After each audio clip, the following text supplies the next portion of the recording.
Welcome back. Welcome back. Fair You did use. not take over this country by singing "We Shall Overcome." You did not gain control of the world like you have it now by dealing fairly with a man and keeping your word. You're treaty breakers, you're liars, you're thieves, you rape entire continents and races of people. Then you wonder why these very people don't have any confidence or trust in you. Your religion means nothing. Your law is a farce, and we see it every day. You demonstrated it in Alabama. And I can say you, because you're part of the whole system, you profit from it. In fact, you make your living from it. You couldn't walk around and talk to people, stand up in your pulpit on Sunday and preach nice little songs and say, now we're going to give thanks to the Lord for he is good and old Jesus be among us. As far as we're concerned, your Jesus is contaminated, just like everything else you tried to force upon us is contaminated. We're concerned, your Jesus is contaminated, just like everything else you tried to force upon us is contaminated. So you can have him. And here's what I'll say. I wish you would follow Jesus like we followed him. Because if you did that, then we'd be in charge tomorrow. What I learned from the people, the Egyptians themselves, proved to be what I learned from the people, the Egyptians themselves, proved to be just as fascinating as the archaeological remnants. Because when I asked them what they believe the origin of the temple sites were in their own backyard, what they told me is that Egypt is much, much older than traditional archaeology has been led to believe, and that the ancient Egyptians did not even call themselves Egyptians. There was a time that Egypt was known as Kemet. When I came away from those early conversations, the ancient Egyptians did not even call themselves Egyptians. There was a time that Egypt was known as Kemet. When I came away from those early conversations, I think the phrase that stuck with me the most when I asked about who were these first people, the phrase that came across so many times were the words Septepi, Septepi. And what this literally translates into, it means the first time. And it strongly implies that Egypt has evolved over a period of cycles or phases. Crowns and hairstyles of the first pharaohs.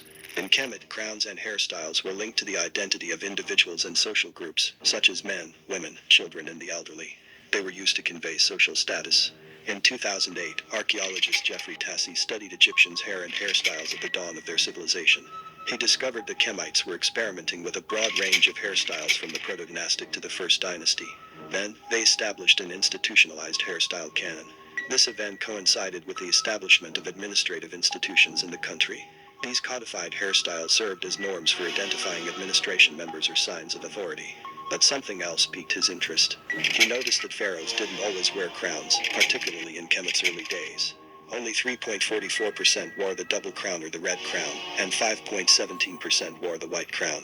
The remaining 69% wore something uncommon: layered dreadlocks. He noticed that only these first kings of Egypt could wear that layered dreadlock style that represented kingship. Were these two Egyptian mummies brothers? In 1907, Flinders Petrie's archaeology team discovered two mummies in Refa, Egypt. They were dubbed the Two Brothers and belonged to the 12th dynasty. Archaeologists classified them as Khnumnakt, the Negroid brother, and Nektank, the non-Negroid brother. They were fascinating since there is so little evidence of mummification in the Middle Kingdom. Radiological pictures from the 1970s confirmed a significant anatomical difference between the two skulls, making it hard to think they were related. Scholars recreated their faces using clay on casts of the skull. They looked like this. Their coffin stated that Khnumnakt, the Negroid brother, was a great Wayad priest of the local deity Khnum, and his father and grandfather were all mayors, but Nektank was simply the son of an unnamed mayor. Despite indicators of higher status and older presence in the land, Egyptologists claimed that Khnumnakt was of foreign ancestry due to his Negroid features. Their mother, Khnumah, had two husbands. Later, DNA tests confirmed that they shared the same mother, but a different father. So yes, they were brothers. The most powerful god. Did you know that the Gnostics believed that the God of the Christians and Jews is not the real God? Let me explain. Gnosticism is a collection of different beliefs and when you start seeing a car that's the price of a house, and then you start seeing people with 30 of them, that's got to wake you up. I try and say this to people. Let's imagine, what's a good wage in England? 100 grand a year? Well, you're paying 40 or 50% tax. So let's say you're getting 60 grand a year. You're a successful slave. Let's imagine you can live for free, eat for free, walk to work, You never buy clothes. Just imagine you save 100% of your money. My Bugatti was 5.2. What is that? Is that like 90 years? That's a lifetime of slave work without spending a penny ever once. To by the time you're fucking geriatric and can't function, you might be able to buy one of my 30 cars. The most powerful god of Egypt, Amun, the god of Kemet, was known as the father of all gods. He was usually depicted wearing a crown of 2 plumes. His name meant the hidden one. He was known at an early date, as evidenced by references in the pyramid texts. His cult grew in Thebes, and was accelerated when Amenemhet I seized power and established the 12th dynasty. The expulsion of the Hyksos accelerated his rise because it was a vindication of both Egyptian and his power. During the New Kingdom, he earned the title King of the Gods. As the empire grew, he became a universal deity.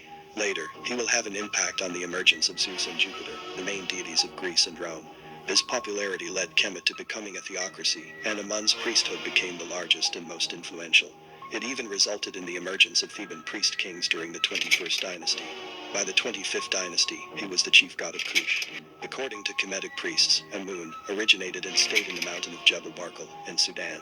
So, according to the ancient Egyptians, the god of all their gods was a Nubian. Who was King Taharka? Taharka was a son of King Pia, the Nubian ruler, founder of the 25th dynasty who conquered Kemet in 740 BC. He ascended to the throne in Memphis around 690 BC. But his reign was tumultuous due to the Assyrians' threat to Kemet.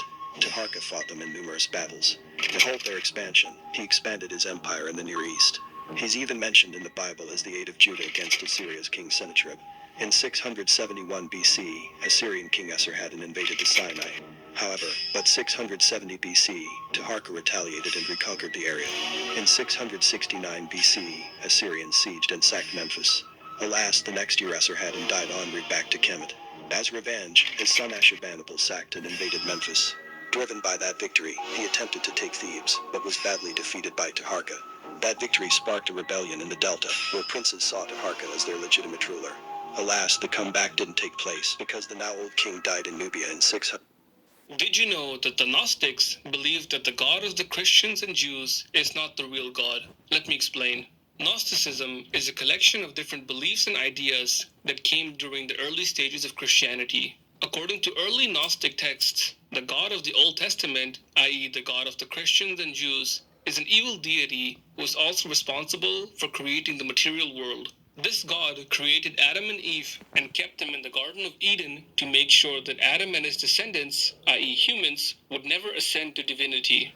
The Gnostics called the God of the Old Testament the Demiurge. However, they also considered the Demiurge to be different to the God of the New Testament, who was described as benevolent. So I'm like, what should I do? And so here I'm going to tell you my perspective. Please remember, this is my perspective. This is what I believe. But I'm also going to be giving you some information in regards to this sign. So it is a 13th sign. The thing about Ophiuchus is that it's actually associated with a real person, unlike the other 12 signs, which is... Did you know there's a 13th sign? I didn't. I just found this out today. Let's learn about this 13th sign, that it's the shape of it's a man. Crazy. And this person lived in the 27th century BCE in Egypt and sits behind the sun and represents people born from November 29th through to December the 17th, which, So this sign is a man sitting behind the sun, sitting behind the light. Oh, okay. definitely moves astrology around a little bit in regards to the other sign. Wait up, wasn't there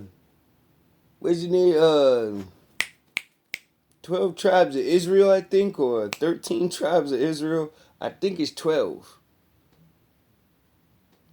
Wasn't it 12 disciples? Right? Wasn't there a guy leading them, though? A man that said, I sit behind the light. I am the light. I am the light. Didn't those 12 guys follow some guy that was running around some regular bum guy? They got in the light. I am the law. Right? Remember? And yeah. And modern astrology is not the most accepting to this sign, and we'll talk about that as well. I think it's also very important This to is mention interesting. that the sign does not have an opposite. You know, every zodiac sign has an opposite, and this one definitely doesn't. So it's very... Okay. So this some new sign that has always been there. That's what they said. It's been there. It's always been there. They just didn't tell us. different in that regard. And it has no opposite.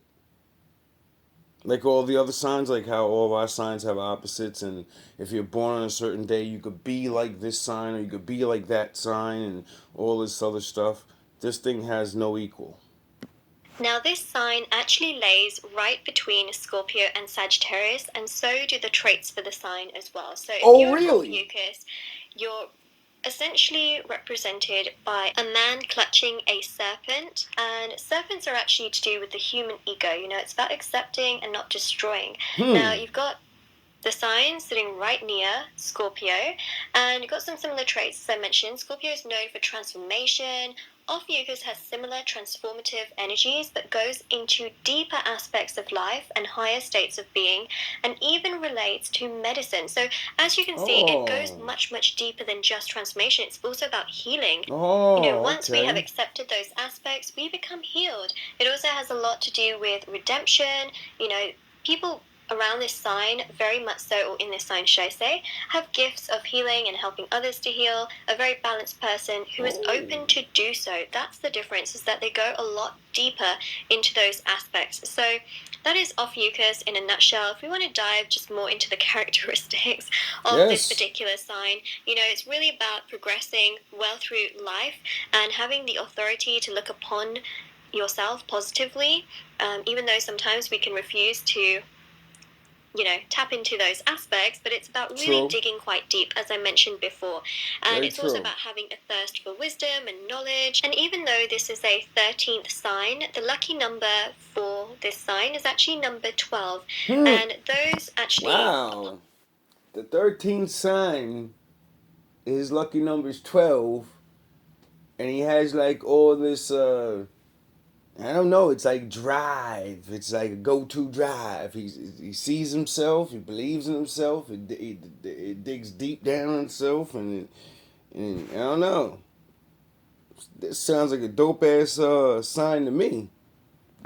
Of the 13th sign are known to be extremely passionate and a very go-getter mentality. It's known to also be like a double-edged sword in many ways. Oh, wow. So Ophiuchus has many wonderful qualities. It is also a jealous type, not gonna lie. Secretive, wild temper, but also jealous, wild temper.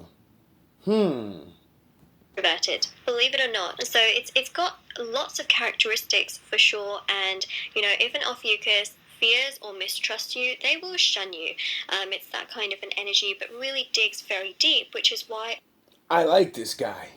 He knows about banishment. A lot of these energies also come to the surface. So with that being said, we've really talked about the characteristics of this particular sign, but now we should talk about modern astrology. And if you feel like you're an Ophiuchus, like what should you do about it? Or if your sign has changed in any way, shape or form, what should you do? So let's talk a little bit about my perspective on things as well. So first of all, Ophiuchus has its own constellation. It's regarded as a constellation and not a sign. Therefore, it has been said to stick with the 12 that we already know of. The other thing as well is that modern astrology kind of rejects the idea of Ophiuchus. And even though it does create a lot of shifts and changes in terms of the astrological signs, as you can literally see here, right, things do change and switch up quite a bit. First of all, it doesn't exist in the old and modern astrology systems officially, but unofficially and in some esoteric circles it does exist, as we know of. Ophiuchus does not have an element. That's right, there's no fire, water, earth, or air to this sign. And Now I remember a long time ago I seen this cartoon, and they used to only be able to call the superhero by screaming out all the elements. And there used to be one element that wasn't an element. They used to say wind, water, fire, heart. Oh yeah, Captain Planet. That was my nigga. If it were to be totally implemented, it will change the old systems with some degrees, and modern astrology does not like this. It's important to put emphasis on the does not like this part. It's a sign that corresponds with spiritual awakening and Kundalini serpent force. Oh. So it's a major importance, to be honest, because it's so subtle and important only to spiritual practice and not to people that have intense worldly desires. It's being neglected. But it's neglected because of this. The tarot card that corresponds with this sign is the Major Arcana of the World card, which is also the Major Arcana of ultimate enlightenment and the ending of one's spiritual journey. Even if the spiritual journey is never finding, the mediator has reached some form of samadhi, nirvana, or satori state, and he can enjoy the entire existence looking at it through the eyes of the eternal. So yes, it's a very... I like the sound of that.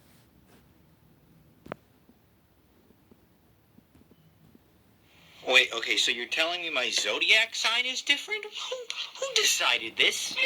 The world, according to John. If the stars were there before you were born, did your zodiac sign change because now you know about something? Or was it always this way, and now that you're aware, you're gonna change? Hello and welcome to another exciting episode of The World According to John. My name is, as you know, John Paula. And on today's episode, Hey, I John. want to talk about the Fair latest quote-unquote discovery of a 13th sign on the zodiac. Crazy. The Minnesota Planetarium Society has recently redefined the zodiac calendar, including a 13th sign that would fall between November 29th and December 17th. This new sign is called Ophiuchus. It is a constellation that's always been up in the sky, but never associated with the zodiac calendar, because a long time ago, the Greeks decided that it would probably be a good idea to have 12 zodiac signs, as there are 12 months on the Julius calendar. Okay, so this sign was just completely hidden. And the Gnostics believe that the Lord is hidden. And you're an idiot that doesn't read anything, so everything is hidden. I just look things up. And I guess recently, some scientist with way too Randomly. much time on his hands decided that, hey, guys, if you factor in the Sort of. moon's gravitational pull over the last 3 millennium, the zodiac calendar's actually shifted, and we can actually put that 13th zodiac back in there. So how about we go ahead and do that, and just piss everybody off? Thank you. I don't quite understand the genesis of this whole thing, but it was announced today that the zodiac calendar has added a 13th sign called Ophiuchus. Ophiuchus represents a man wrestling a serpent, dividing the snake's body into 2 parts. In fact, it's the only sign of the zodiac. How can a snake become one part? Oh, a snake biting its own tail, and he's pulling it apart? I think I gotta learn about something about that. Including the original 12 that is linked to real humans. All the other signs of the zodiac are animals or made-up mythical creatures. Ophiuchus is actually a dude ripping apart a snake. And, animal cruelty notwithstanding, I think that's pretty cool. Sadly, though, I wasn't born in December, so I am not under that new sign. So now, without further ado, the new zodiac calendar, all 13 symbols, over here to my right. My birthday is February 5th. I used to be an Aquarius. It seems now like I've been moved back to the Capricorn. And because of the new lineup, almost everyone's zodiac Capricorn's not bad, though. They're really strong. has changed. Unless you're on, February 18th, you would have been on Aquarius before, now you're still on it. So there's a few days each month that if you luck out, your zodiac doesn't change. Mine did. I'm a Capricorn. And, this would and does piss me off. It means nothing. But I'm not one of the really? 31% of Americans that believe in astrology or believe in horoscopes or believe in the astrological symbols of the zodiac. But, like anybody, it's always fun to, like, hey, I'm an Aquarius. Oh, you're a Leo. Oh, okay, you're a Taurus. It's always fun to read your horoscope for laughs. Yeah, it is. I know some people almost live by this. No, so you're not supposed to. Shattering news to them. Except for one little hitch. The new Ophiuchs zodiac symbol only affects people born after November of 2009. So unless you're 2 years old, this doesn't actually affect you. Oh, really? Let me get my stump music on. The fruits of the earth will rot, the soil will turn barren, and the very air will sicken in stagnation. But when all this has befallen, then God, the first before all, will look on that which has come to pass, and will stay the disorder. He will call back to the right path those who have gone astray, and will cleanse the world from evil. And thus he will bring back his world to its former aspect, so that the cosmos will once more be deemed worthy of worship and wondering reverence. Now, you know what I mean? I'm not even on front. It's a lot of new information for me. I've been pumping these videos out like hotcakes. But, you know what I mean? I gotta go back and watch some of this shit so I could learn. Now, I can't wait to rewatch this one. I'm definitely gonna end up watching this one more than once because this shit's a bang bang. Now, I don't know if I was paying attention to certain themes and certain things, but a lot of this shit relates, and a lot of this is new information. Like I said, I'm learning and showing things I know and adding things on that I see. So when I say go back and watch videos you probably missed, it's for a reason. I know I do it.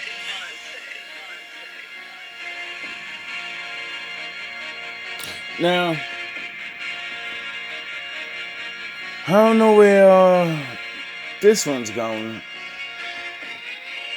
but I know GMB's strong. I know